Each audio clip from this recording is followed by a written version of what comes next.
The world of 200 million years ago saw some of the strangest animals that had ever lived.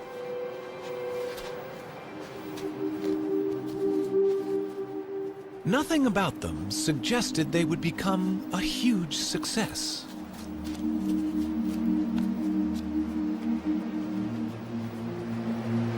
But these turtles were among the first of Earth's great dynasties of reptiles.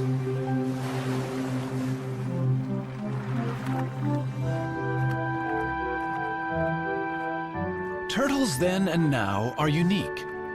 Their bodies are encased in armor, and that shell has changed little over millions of years.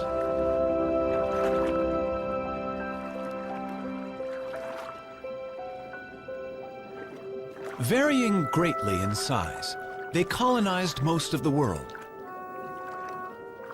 But wherever they live, the basic shape of a turtle's body remains the same. Some land-dwelling turtles, or tortoises, are quite small. Others have become famous as giants. Some long-necked types are at home in and out of fresh water. They and these shorter-necked turtles are known as terrapins.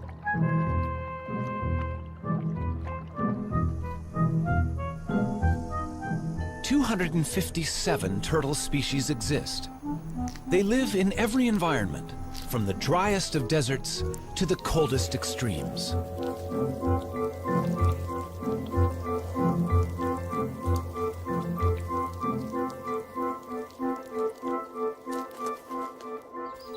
Some that are gentle vegetarians have become welcome visitors to our homes. Others hunt out of our view.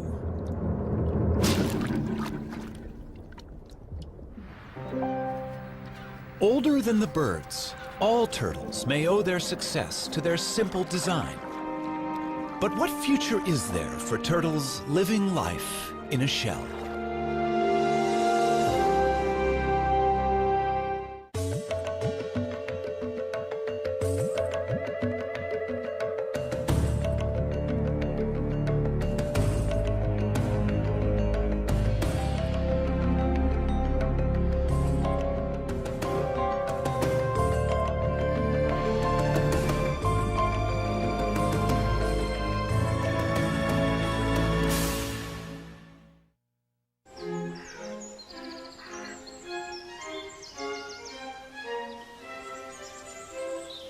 Powderham Castle in England is the ancestral home of Lord Devon.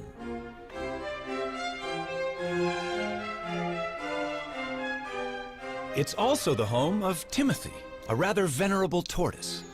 To the present lord, Timothy is the oldest member of the family. Timothy first came into our family in 1892, and he previously belonged to Captain Rutherford, who was a sea captain, and undoubtedly he was on board ship for quite a long time. And this has given rise to a number of myths about Timothy's beginnings, that he belonged to pirates and all this sort of thing, which aren't strictly true. He's outlived a number of Earls of Devon. I think at a quick count it's about 7. Or maybe I'm either the 7th or 8th that he's known. The suggestion is that Timothy is at least 162 years old. I think he mostly lives on sort of clovers and things, but his favourite really is strawberries. Now, my son, what about that? He's been known to make a mistake when he is wanting a strawberry, and we once had a lady with painted red toenails, and she got rather a sharp nip on the toenail. But he doesn't make too many mistakes. He knows usually what he's got. I don't know that he's terribly hungry at the moment. No. I think it's too cold for eating today. Counting growth rings on their shell is not always a reliable guide to a tortoise's age. Rings vary with diet. But tortoises always live life at a slow pace, and that may be a reason for Timmy's record age. The fossil record is our best guide to the history of Timmy's ancestors. The first we know lived some 300 million years ago in the world of forests that gave us our coal. From such primitive reptiles, turtles diverged first, leaving dinosaurs and other reptiles to go their own way.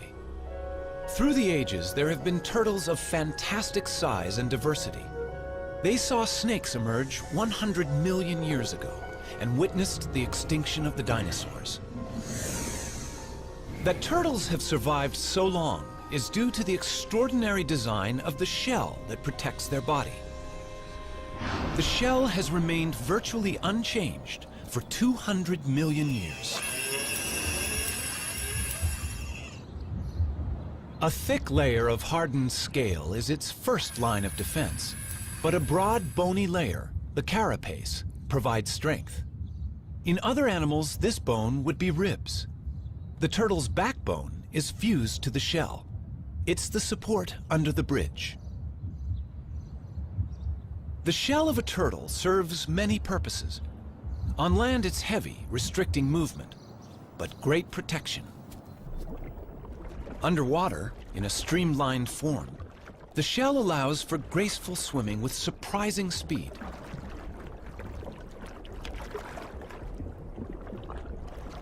Power is provided by huge front flippers.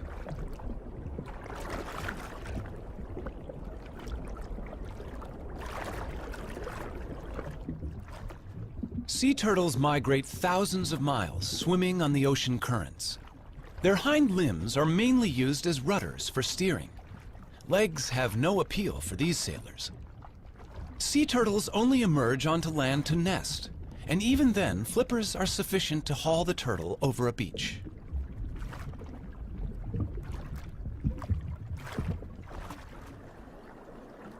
Freshwater turtles, or terrapins, do have legs, with webbed toes to propel their streamlined shell. When feeding on the bottom of a lake or river, legs are more useful than flippers. And terrapins also climb out of the water, so their legs are essential.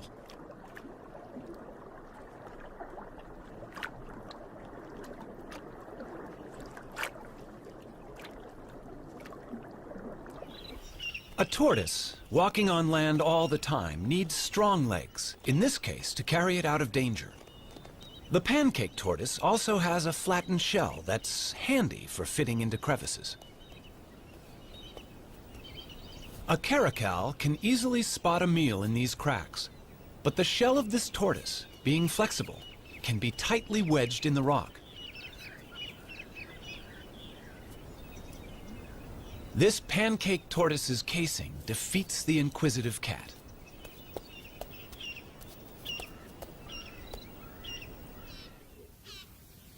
Giant tortoises, and this one on a Galapagos island is among the largest in the world, have no natural predators to hide from, but they need weightlifters' legs to move their enormous shell. This one is hauling a house that weighs nearly 300 pounds and is over an inch thick.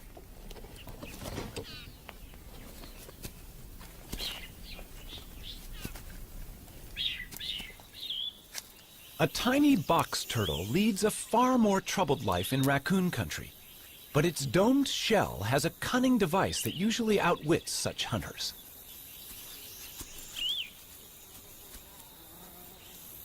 It's time to take evasive action.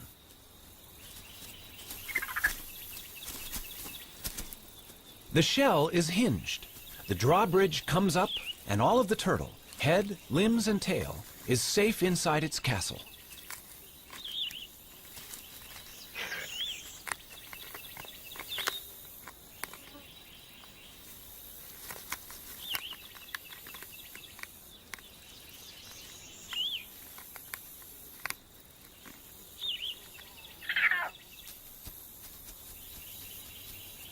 Only when the raccoon retreats will the turtle venture out. That hinge on the lower shell saved its life.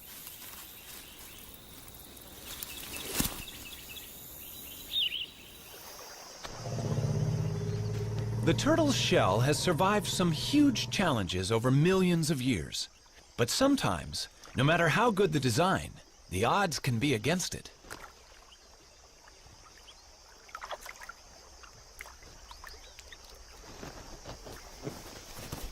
That is one lucky tortoise.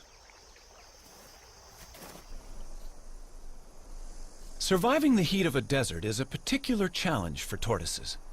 They can only control their temperature by moving into and out of the sun. Dr. Jeff Lovage of the United States Geological Survey is radio tracking a desert tortoise on a wind farm in California.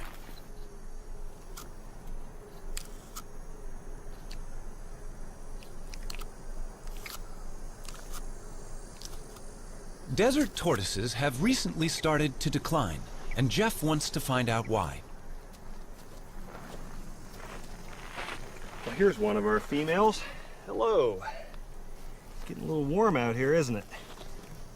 It's only 9 o'clock right now, but it's already hot out here. It's probably 95 degrees and it's going to be 115 before the day is over. And she's heading for the burrow off to my right.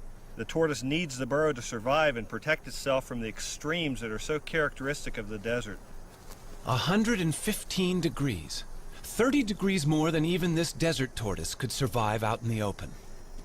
Look at her walking into my shadow. Desert tortoises take advantage of every opportunity they can to become cool in the midday sun. At the other end of the thermometer, extremes of cold present their own challenge. Some turtles in Canada can survive freezing temperatures. Called painted sliders, their frozen bodies are not drawing breath, and their hearts are not beating, and yet they are not dead.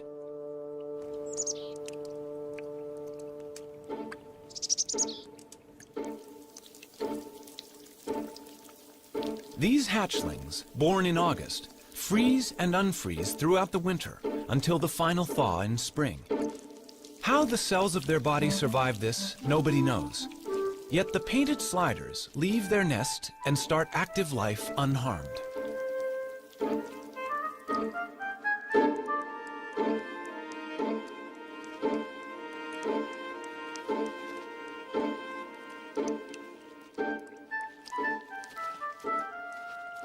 Such marvelous abilities to survive were entirely to the turtle family's advantage, until humans appeared on the horizon.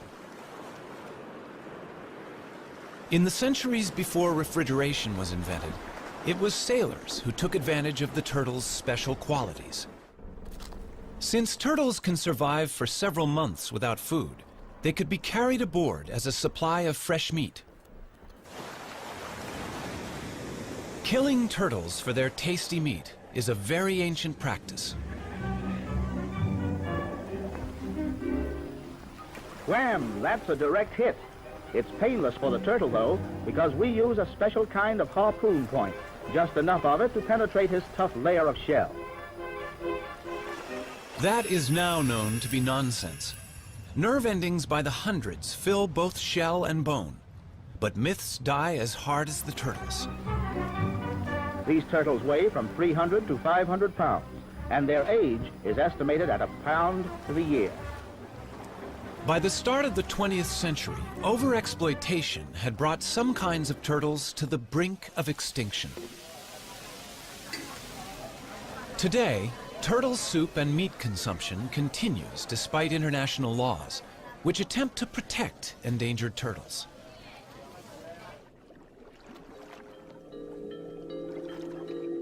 The turtle may well be our defenseless victim, but in the natural world, these successful reptiles have for a long time been quite capable of defending themselves.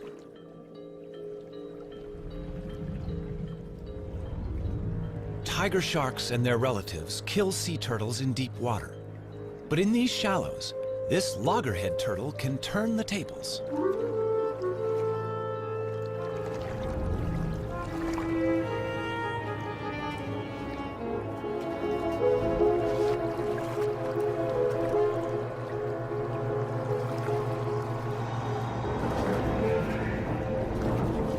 The turtle is biting the shark.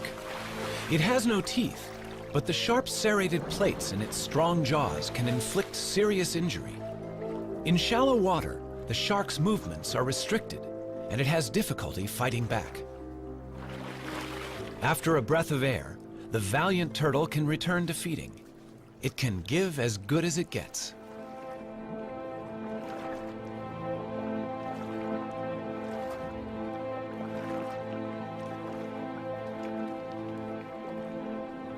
A loggerhead eats a variety of seafoods, but its beak is ideal for capturing hard-shelled prey. Bad luck for this crab.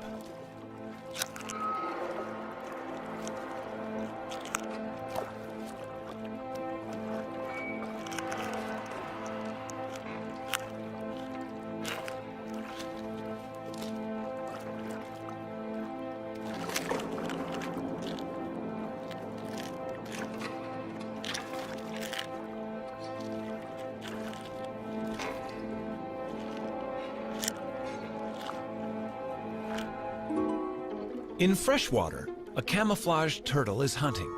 This is a mata-mata. It will blend with the fallen leaves and wait for a fish to come within range. Then, it simply sucks them in.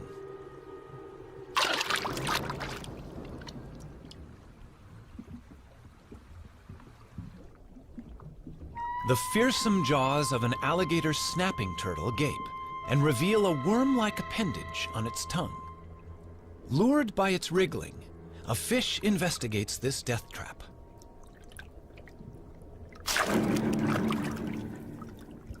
And there are even turtles that hunt together. Donald Stridham knows that visitors to the Swardini Reptile Park in South Africa are fascinated by the bloodthirsty terrapins he exhibits there. It's feeding time in the terrapin pool. You know, if I had to put my finger into this water, they would eat it. But I'm going to give them something else to eat, their favorite food, a little piece of chicken here. And if I lower that down, they're going to move towards this. Come, guys. Come on. You'll probably find that the red-eared terrapins come first. They are normally the more dominant, and here comes one now. You can see why it's called a red-eared terrapin. It's got the little red mark behind the eye. And look at that. He's a dominant one, so he will come first. And here comes one of the serrated hinged terrapins on the side here. And the rest of them are going to respond to the movement. In fact, they would have to eat in colonies. They can't easily, as you can see here, bite off a chunk of meat on their own. So they'd need to tear it amongst each other. They'd eat in much the same way as piranhas. So lots together, biting off chunks and pieces of meat. And you can see that happening right here now. Red ear's got a really good grip on it. They tear at the meat. This is all very necessary in nature. They clean up the place. They're in fact the aquatic hyenas.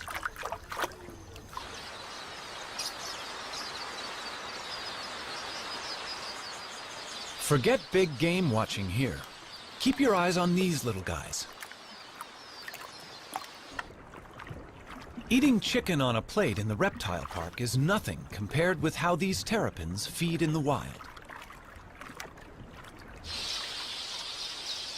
The predator sizes up its prey, these quelea, which flock in the thousands.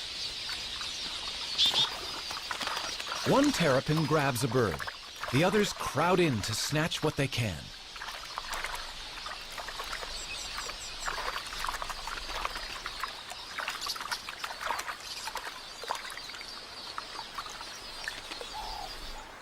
Even birds as big as doves are not safe from the helmeted terrapin's submarine attack.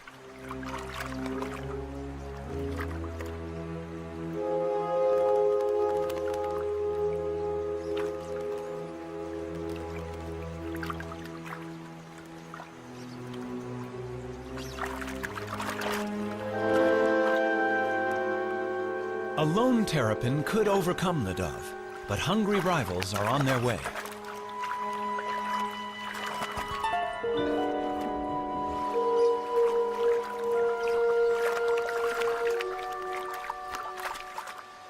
And turtles can be even more competitive when it comes to mating. The birds of Dassin Island off the Cape Coast of South Africa share their tiny home not only with rabbits, but also with more than 10,000 tortoises. But not until the temperature climbs to 75 degrees do they come out. Male angulated tortoises hold territories, and once they've warmed up, they begin to chase females on their turf.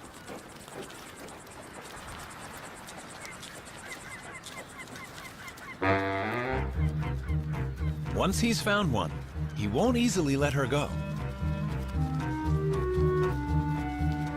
So far, so good, but he's chased her onto another male's territory, which will upset his plans.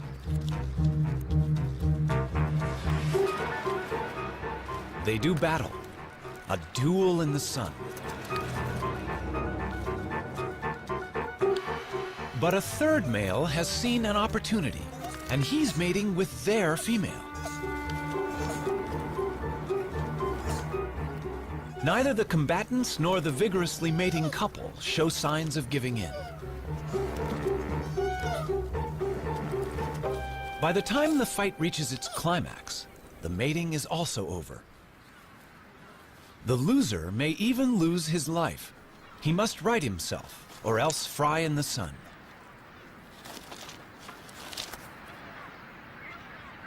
The temperature is rising rapidly. He must get into the shade. But that's hard to find with 10,000 competitors. His answer is to dig in, covering head and limbs and using his shell as a sunshade.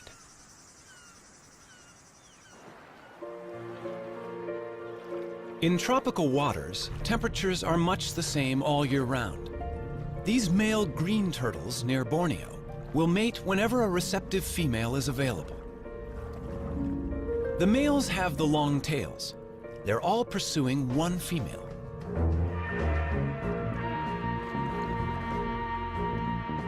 A male succeeds in locking onto her shell and mating with her. Rival males are surprisingly vicious in trying to interrupt his success. These powerful jaws can injure a flipper. And not only the mated male, but other rivals are also getting bitten. But to no effect. The desire to mate is strong, and only when he has succeeded will other males have a chance to take his place.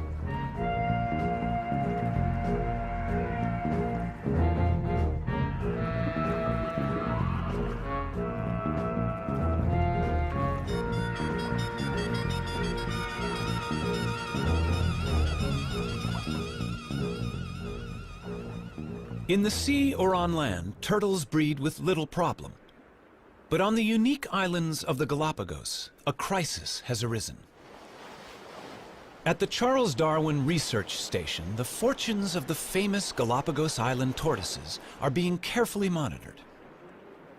These tortoises are giants, among the largest in the world. And they are more than just a tourist attraction. They're endangered, and their survival depends on them breeding in captivity here.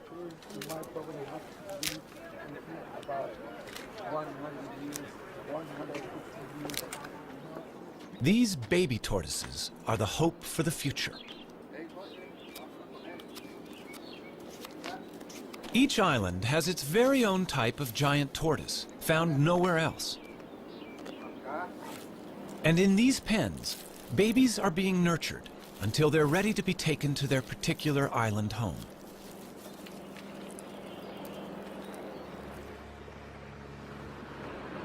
In past centuries, boats landed on each island to plunder the docile giants, killing or collecting them.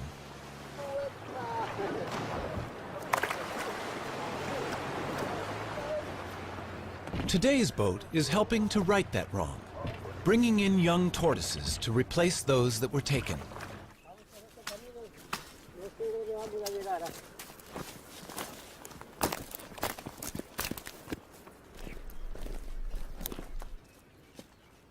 This is the island of Hispaniola.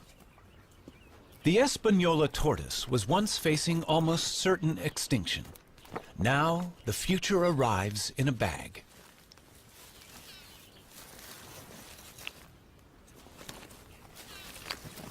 A 1,000 young tortoises have been released like this, all bred from just 15 adults collected in the 1970s. They should be safer than they've ever been. Their only enemy was people, and now the poacher has turned protector. In 20 years, they should all be as big as this adult. But this success has not been repeated for the tortoises of Pinta Island. The last remaining resident of Pinta is living out his old age at the Charles Darwin Research Station. They call him Lonesome George. More than 70 years old, he's the last of his species. All the others starved when introduced goats ate the plants of Pinta, and shipborne rats ate the tortoise eggs. Zoos and private collections worldwide have failed to turn up a relative. And even if a mate were found, he could be too old to breed. The Pinta Island tortoise may be the first turtle species to become extinct in the 21st century. The future of many of the world's turtles is a matter of concern. Even the olive Ridley sea turtles, famous for their mass egg-laying on this beach in Costa Rica, are arriving in fewer numbers each season. Randall Arouse is familiar with the spectacular aribata, as it's called, here at Ostianal. Ever since I was a very young boy, and I was always interested in marine biology. But then one day, it was 1982, I was a second-year biology student. I walked into the school and there was a big sign that said, Aribata, we need volunteers. And I thought, well, I've heard about the Aribatas and the turtle nesting. I should go check it out. Then I came to Ostianal, right here at this spot, and I saw the Aribata happening. And right then it struck me. Like I had to study turtles, and I've been doing turtles ever since. As many as 200,000 turtles might haul out onto this beach on one night. 20 years ago, it would have been 1 million. But this is still one of the biggest aribatas in the world. The turtles are right now congregating right out there. They're going to congregate in what we call the float, and they'll start coming up after the sun goes down, and probably by midnight or 1 in the morning, we're going to have a very high concentration of turtles nesting here on this beach, and they're not going to finish until sunrise, probably at about 8 or 9 in the morning. So yeah, it's going to be some pretty heavy work all night long. We basically know that these turtles come for 2 or 3 consecutive aribatas in a row. Then they're going to leave, and we won't see the turtle again for another year or another 2 years. The aribata that we're witnessing now may easily have 100,000 turtles participating. And 100,000 turtles at 100 eggs per turtle, roughly, that means 10 million eggs.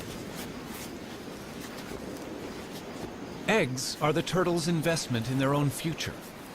But eggs can also produce illegal income for poachers. So patrols of armed guards protect these nesting turtles all night against egg thieves.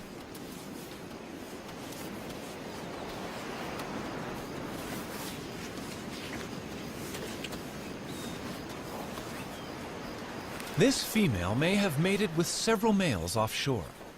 So each of her 60 to 100 fertilized eggs may have a different genetic composition, which is healthy for the future of olive Ridley turtles. Randall can also inspect the health of an individual while she's laying. She seems to be unaware of him and in a kind of trance. He examines her gently for signs of disease or injury while she's in this curious, semi-conscious state. Just why she enters this trance is not yet known. The studies carried out on this beach indicate that roughly 8% of all the eggs laid on this beach will actually hatch and turn into little turtles. Now, that does not mean that these little turtles will turn into adults. A wild guess is 1 out of 100.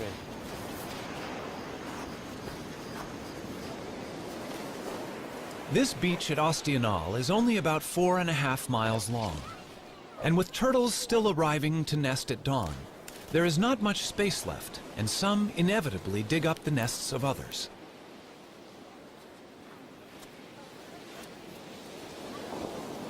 Many eggs get damaged, and the loss is enormous.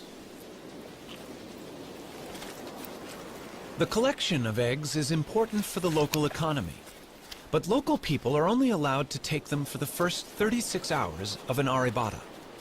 It's a conservation plan they're happy with. The community of Ostinal protects their turtles in many ways. Probably the main way is they respect the management plan. There are rules as to when you can harvest, when you can't, and the community as a whole complies. You can only harvest the eggs for the first 36 hours. The eggs have to be packaged in a special way. There has to be receipts. There's all this paperwork. And the people of Ostinal comply with all these rules and regulations to their very best. And they get a good harvest without harm to the turtles. Soft-shelled, the eggs travel well to a luxury market, where some are enjoyed over the bar in a pricey drink they call baka.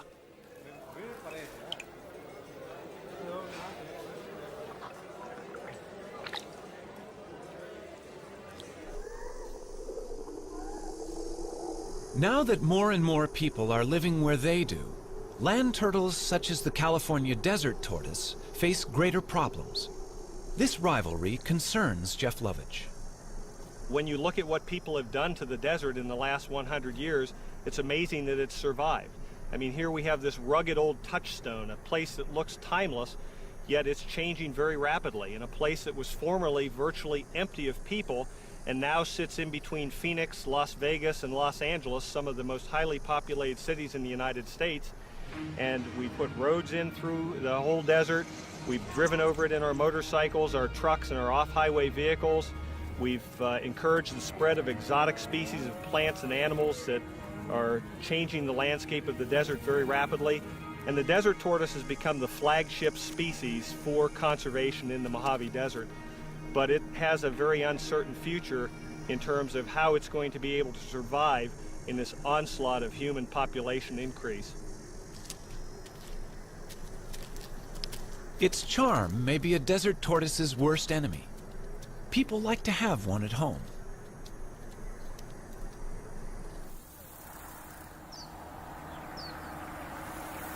Problems arise when the once loved pet outgrows its welcome.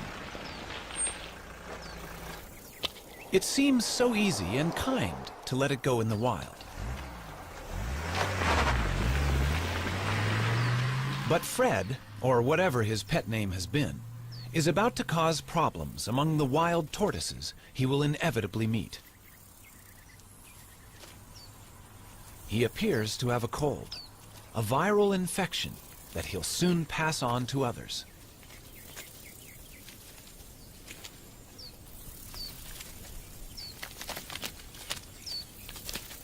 A whole population of desert tortoises may die because one unwanted pet was carelessly released.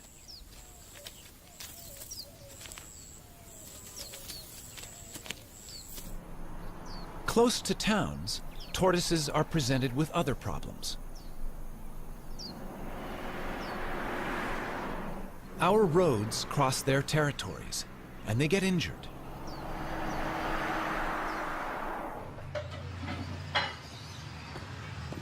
Very injured turtle. Another casualty for the vet. But this one is not from a traffic accident. Hi, what do we have here? Oh, let's have a look. Poor thing. Oh, looks like it's been chewed up by a dog or a coyote or some kind of a predator. Okay, this is just like dead skin, dead scales, so this doesn't hurt. This is just like peeling dead skin off. Fiberglass can be used to repair tortoise bodywork. Sometimes I feel like a cook when I'm doing this. Cover up, but we'll cover it up with another layer, and it should do fine. Down there too. Because of the fact that it's clear, we can see through it and see what that tissue looks like in there. So if it ever got to a point where that tissue started looking bad, we'd be able to take this shell patch off and get in there and treat it. All right. Convalescence for that injured turtle is available here with Dan Touchstone of the San Diego Turtle Society. Turtles are able to survive much more severe injuries than a mammal because of their shell and a much slower constitution. Strawberry?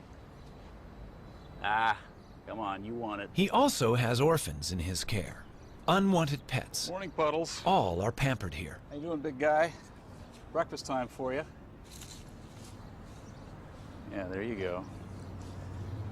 Puddles, you were about the size of a walnut when we got you. Here you go. I know you're hungry. In Florida, turtles have acquired a special friend, Richard Moretti, who's a bit surprised by his new passion. I moved to the Keys in 1983 and started fishing. Everybody said, oh, you're so great, you came to the Keys to save the animals. No, I came to kill the fish. It just, living in the Keys changes you. You appreciate the environment a little more. Okay. Yeah. She'll be out here by the end of summer. And these are the new babies? Concerned about sick and injured turtles he encountered in the late 1970s, Richard set up the Florida Turtle Hospital and staffed it with a dedicated veterinary team. Well, she'd have to get a little larger, but yeah, she's swimming okay and she's eating just fine. I filled an old saltwater swimming pool with tarpon and grouper and snapper, and all the children that came to visit said, do you have any turtles? So in 1986, we went to the state of Florida and said, how do we get sea turtles? They said, well, the only way you can have them is to do something for them. And I said, well, what would you like us to do? They said, well, we need a rehabber. And they said, a rehabber, if a turtle gets hit by a boat, we take it to the vet and pay the bill. We buy the food and pay the bill. And when it's ready, we turn it out. I said, well, I can do that. And that was our very modest start of the Sea Turtle Hospital. Guys, eat Watch up. your legs. I got him. There he goes. Okay, that's perfect. Well, before I moved to the Keys, I ran a Volkswagen facility, and Volkswagens would come in broken, and my job was to find the best mechanics and the best parts. Well, this is the same. The turtles come in broken, and my job is to find the best vets and the best meds. It's the same, except now instead of having to give them the bill, I pay the bill, and that even makes it nicer. There you go. God. Thanks, Doc. And I didn't get too wet. This little tumor is the beginning of a virus that affects sea turtles around the world. This disease started 100 years ago. When we first started seeing it 15 years ago in the Keys, turtles would come in with a singular tumor like this. This turtle's evidently just gotten the disease because he's only got a couple of very small tumors, which we'll take off. And once we do, that'll immunize her against the disease. We'll keep her for a year, we'll make sure she doesn't grow anymore, and then we'll let her go. It appears to be a herpes virus, very similar to herpes simplex 1 and 2, and it's affecting turtles worldwide. Right now, all 8 species of turtles have a similar lesion. We haven't been able to get tissue samples to make sure it's the same virus, but we've gotten tissue samples from about half the turtles around the world, and all the ones we've been able to examine are about 95% positive to the same virus. Okay. Some turtles infected with this herpes virus arrive in a much more advanced stage of the disease. The team intends to do everything they can, but this turtle has been greatly weakened by the growths.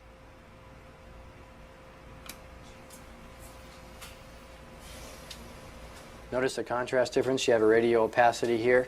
Notice it's not bone dense and it's not soft tissue dense. I'm concerned about these. We definitely need to go in and do the endoscopy and document that they're there with some digital photographs. Okay. And the reason, Sue, that we have her on her back like this is that way we don't accidentally poke into something like an intestine or a bladder. Here, so you know we're in. That's got to make her feel so much better. Okay, gang, here we go. I'm going to pass this directly in. There we go. The endoscope does not reveal good news. They can recognize large tumors within her body. In the wild, she may not have lived much We longer. have what we need. Okay, now we need to roll her back over. Okay. Because I need to put a suture in there. Suture in there? Okay. Well, that's not good news for this baby, unfortunately. Easy. They can do nothing for her except ease her pain and put her to sleep.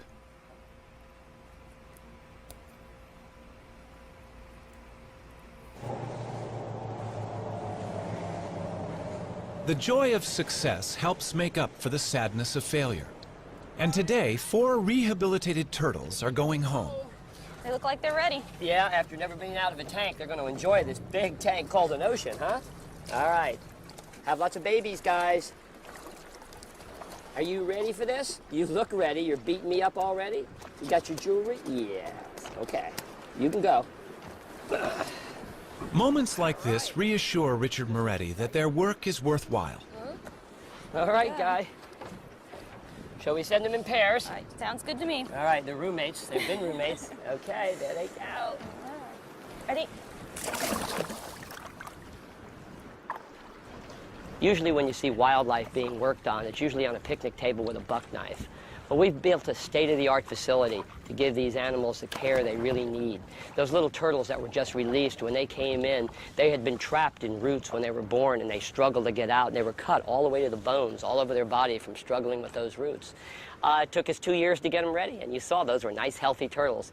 And the feeling, taking a wild animal that's going to live a lot longer than I will, back out into the ocean and turning it loose for future generations, well, you can see, goosebumps.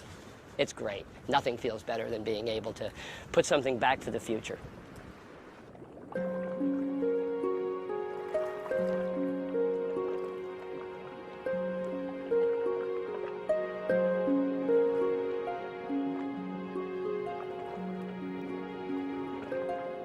Every day, turtles can be seen enjoying the attentions of cleaner fish in the wild.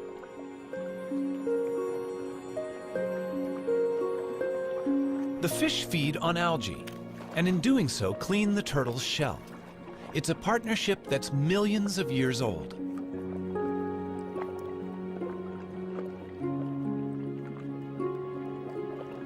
Generation after generation lived in what might have seemed a perfect world.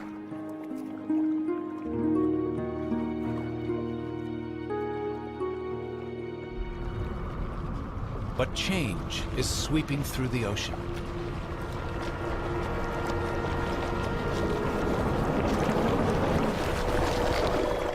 Commercial fishing puts nets into the sea, which can break loose and drift, catching much more than intended.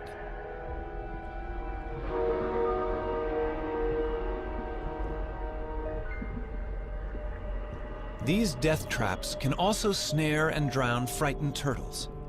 Helplessly bound, they cannot swim to the surface to breathe. Shrimp nets have also taken a toll on turtles. Scientist John Mitchell.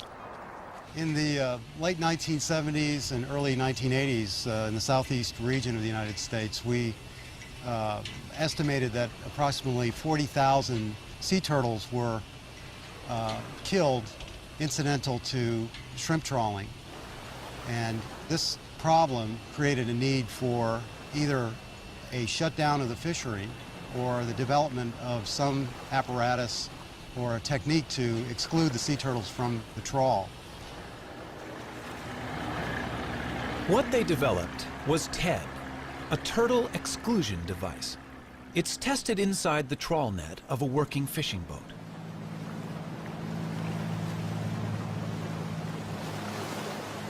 The net is being dragged behind the boat, and the TED is fixed inside the net at the end.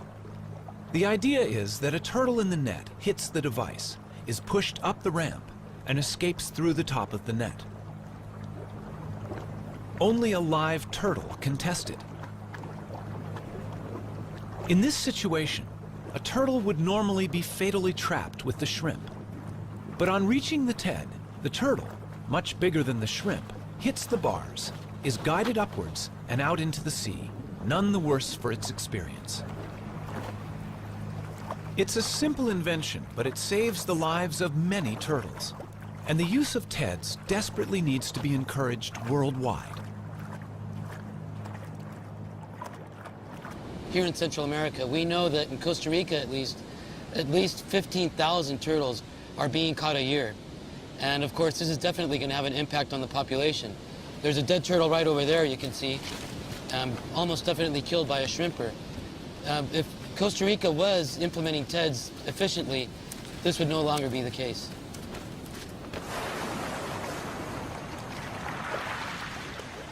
In the sands of this beach at Ostional, the olive ridley turtles have been developing for some 60 days.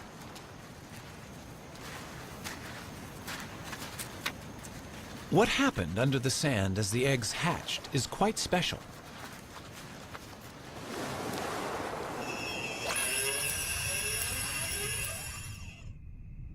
The eggs at the bottom of the nest hatch first. The hatchlings climb to the top of the chamber, and down below, sand fills the space they left. As more hatch, the floor is gradually lifted to just below the surface, and the hatchlings emerge together.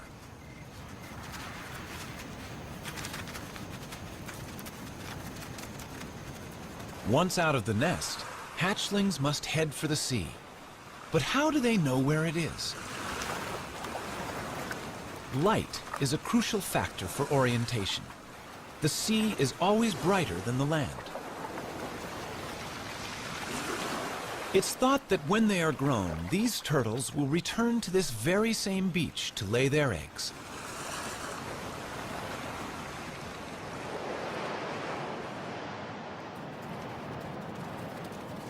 Turtles also hatch in daylight. Most race directly for the ocean, but they can now be seen by predators. Theirs is a lonely and dangerous journey.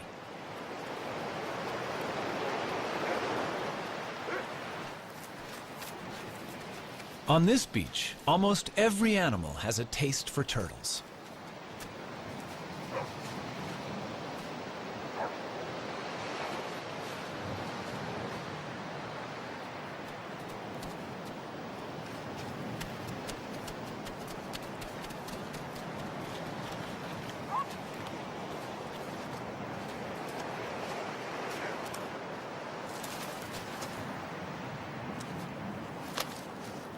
But predators, such as this black vulture, don't always get to eat their fill.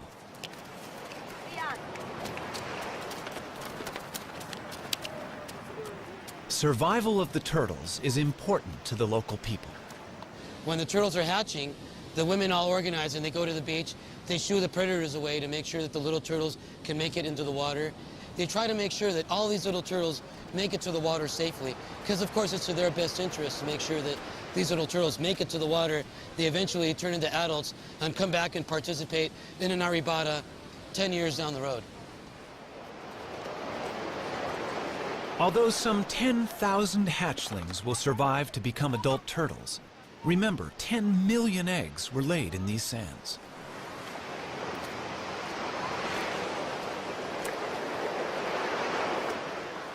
With a little help, these youngsters will be out to sea, where they will drift away on the currents.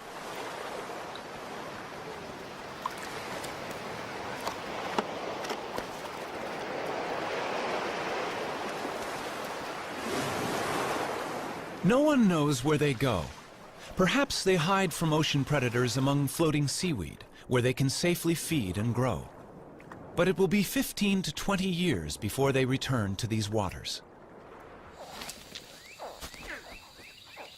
Before people ever began helping turtles to survive, alligators had been unwittingly doing so for millions of years. Young red-bellied turtles are hatching from eggs laid in the alligator's nest. The rotting heap is warm and humid, as good for incubating turtles' eggs as it is for hatching alligators. Both stand to gain. Alligators eat a good many adult red-bellied turtles.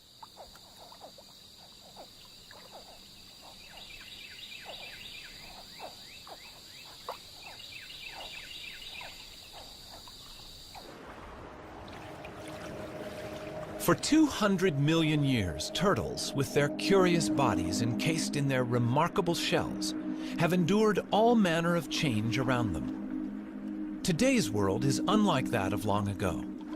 The oceans are threatened by human pollution and greed. Ancient homelands have become deserts. Islands are overrun by vermin. And the future for these reptiles may depend on us.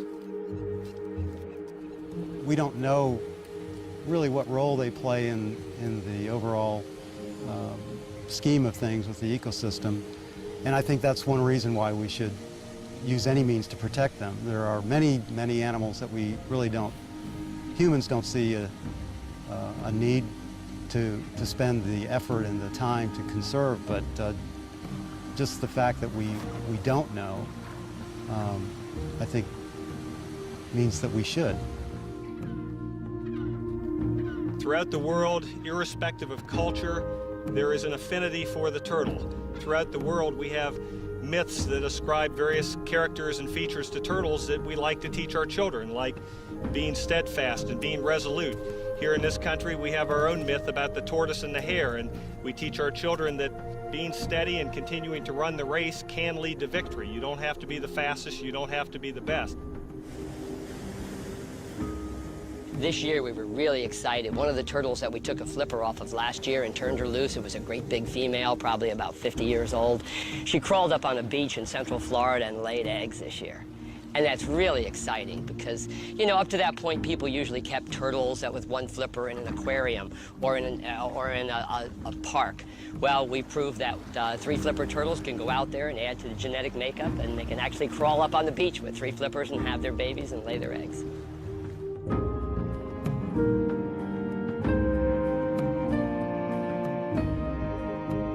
They're 200 million years old. Those are living fossils that we put back in the ocean. And hopefully with a lot of help from our friends that help us work on turtles, we'll see them into the next millennium.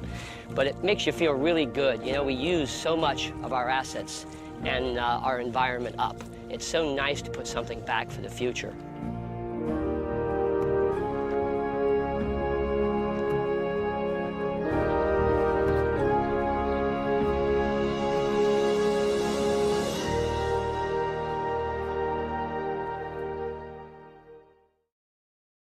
To learn more about what you've seen on this nature program, visit PBS online at pbs.org or America Online keyword PBS. They'd eaten much the same way as piranhas, so lots together, biting off chunks and pieces of meat. And you can see that happening right here now. The radio's got a really good grip on it. Morning, Puddles. How you doing, big guy? Breakfast time for you. Yeah, there you go. Puddles, you were about the size of a walnut when we got you. They look like they're ready. Yeah, after never being out of a tank, they're going to enjoy this big tank called an ocean, huh? All right. Have lots of babies, guys. Are you ready for this? You look ready. You're beating me up already? You got your jewelry? Yes. Okay. You can go.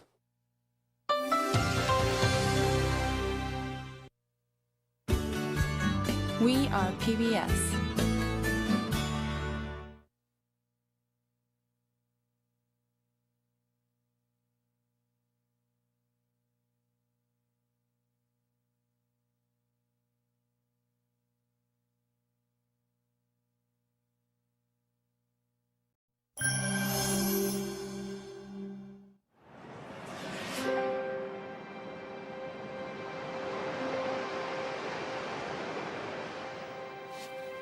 The world of 200 million years ago saw some of the strangest animals that had ever lived.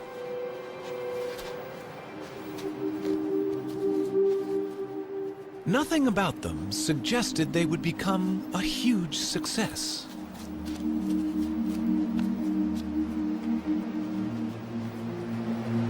But these turtles were among the first of Earth's great dynasties of reptiles.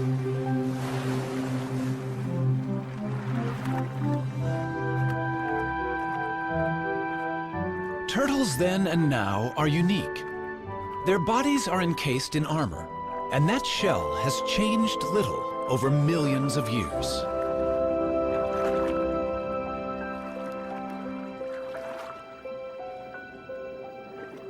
Varying greatly in size, they colonized most of the world.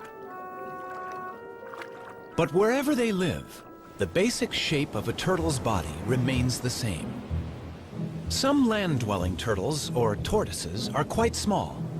Others have become famous as giants. Some long-necked types are at home in and out of fresh water. They and these shorter-necked turtles are known as terrapins.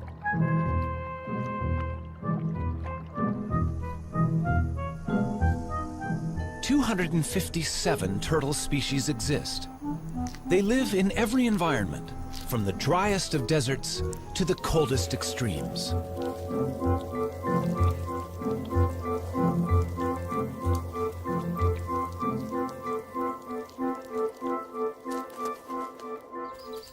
Some that are gentle vegetarians have become welcome visitors to our homes.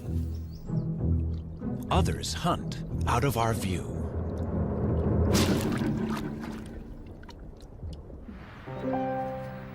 Older than the birds, all turtles may owe their success to their simple design. But what future is there for turtles living life in a shell?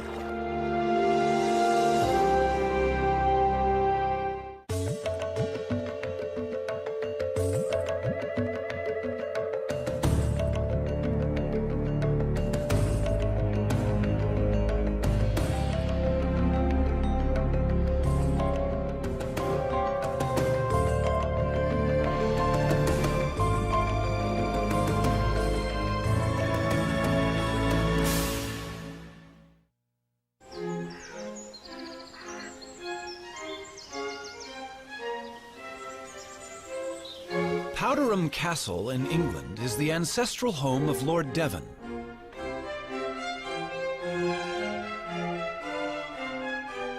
It's also the home of Timothy, a rather venerable tortoise.